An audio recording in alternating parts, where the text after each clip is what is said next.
باپ کا انتقال حضور کے اس دنیا پہ قدم رکھنے سے پہلے ہی ہو گیا تھا.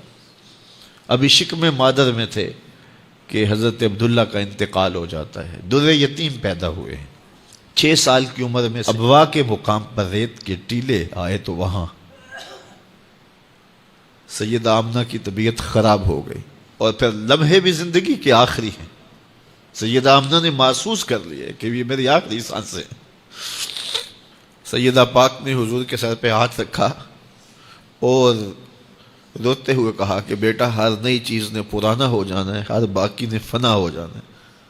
میں بھی جا رہی ہوں. وَذِكْرَ باق وَوَلَدْتُ طُہْرًا، لیکن میرا ذکر نہیں مٹے گا، اس لیے کہ تیرے جیسا ستھرا بیٹا چھوڑ کے جا رہے ہیں. یہ آخری لفظ تھے سیدہ پاک کے کہ سیدہ آمنہ سلام اللہ علیہا کا انتقال ہو گیا. خیر، حضور ماں سے لپٹ گئے. امی آپ آگے بولتی نہیں ہیں، لیکن خاموش ہو گیا تھا چمن بولتا. حضور نے وہیں پھر اپنی ماں کی تدفین کی. تدفین کے بعد ام ایمن کے ساتھ سواری پر بیٹھ جاتے ہیں اور چمٹ جاتے ہیں ام ایمن کے ساتھ، اور وہ جا کے حضرت عبد المطلب کے سپرد کر دیتی ہیں. تو حضرت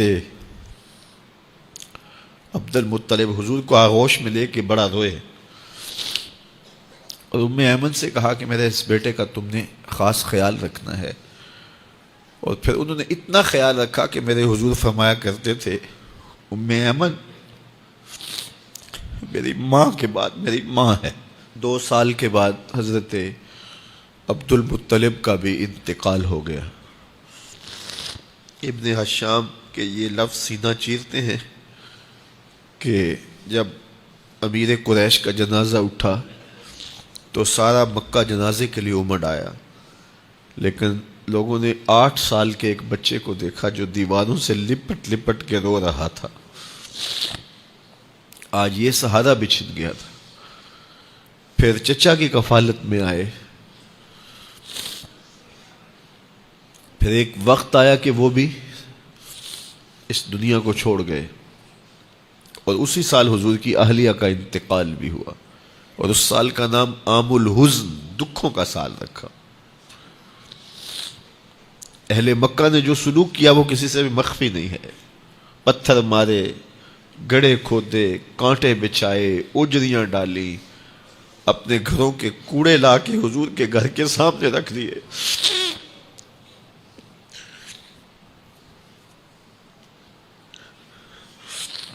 یہ کس چیز کی سزا دے رہے تھے میرے حضور کو؟ میرے حضور علیہ السلام نے پھر طائف کا سفر کیا کہ شاید وہ لوگ میری بات کو سن لیں، لیکن انہوں نے جو دردناک سلوک کیا وہ بھی تاریخ کا ایک انتہائی دردناک باب ہے. انہوں نے اوباشوں کے ہاتھوں میں پتھر دیے اور جس راستے میں میرے حضور نے گزرنا تھا ان کو اس راستے پہ کھڑا کر دیا اور کہا ان پہ سنگ زنی کرو. اور وہ آقا کریم پہ پتھر مارتے، حضور کے پاؤں پہ پتھر مارتے.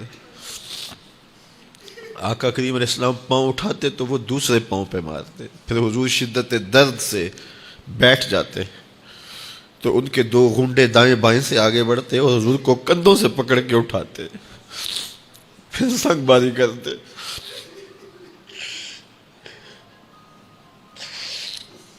نالین حضور کے خون سے بھر گئے. عذاب کے فرشتے حضور کے پاس آئے کہ اگر آپ بد دعا بول دیں تو ابھی ہم ان پہاڑوں کو جوڑ دیتے ہیں اور یہ طائف کے لوگ پس جائیں گے ان پہاڑوں کے درمیان. آسمان سے پتھر اتریں گے، ان کے سر کچل دیے جائیں جنہوں نے آپ کو دکھ دیے. اب صحابہ جو ساتھ تھے انہیں بھی شدید آرزو تھی کہ حضور ان کے لیے بد دعا کریں، انہوں نے بڑا دکھ دیا. تو پھر حضور کے ہاتھ اٹھ گئے. صحابہ کا خیال یہ تھا کہ ابھی حضور کی زبان کھلے گی اور بد دعا کے لفظ نکلیں گے اور یہ پیس دیے جائیں گے.